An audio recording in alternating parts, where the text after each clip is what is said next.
नमस्कार दोस्तों, आज की कहानी का नाम है भगवान श्री कृष्ण का नाम रण छोड़ क्यों पड़ा।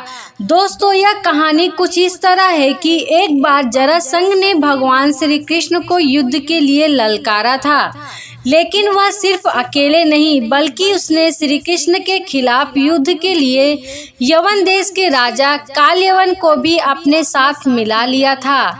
दरअसल कालयवन को भगवान शंकर से ये वरदान मिला था कि ना तो कोई चंद्रवंशी और ना ही कोई सूर्यवंशी उसको युद्ध में हरा सकता है। उसे ना तो कोई हथियार मार सकता है और ना ही कोई अपने बल से हरा सकता है।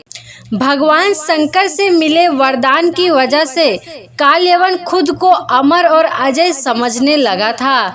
उसे लगने लगा था कि कोई भी उसे युद्ध में हरा नहीं सकता है और ना ही कोई मार सकता है। जरासंध के कहने पर कालयवन ने अपनी सेना के साथ मथुरा पर आक्रमण कर दिया।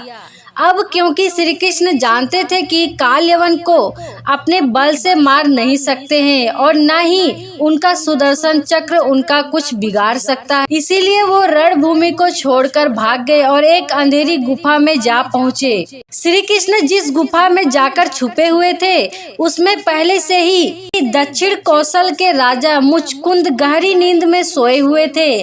दरअसल उन्होंने असुरों से युद्ध कर देवताओं को जीत दिलाई थी। लगातार कई दिनों तक युद्ध करने की वजह से वह थक गए थे, इसलिए भगवान इंद्र ने उनसे सोने का आग्रह किया और उन्हें एक वरदान भी दिया, जिसके मुताबिक जो कोई भी उन्हें नींद से जगाएगा वह जलकर भस्म हो जाएगा। राजा मुचकुंद को मिले वरदान की बात श्री कृष्ण को पता थी, इसलिए वो कालयवन को अपने पीछे पीछे उस गुफा तक ले आए जहां राजा मुचकुंद सोए हुए थे। श्री कृष्ण ने कालयवन को भ्रमित करने के लिए अपना पीताम्बर राजा मुचकुंद के ऊपर डाल दिया।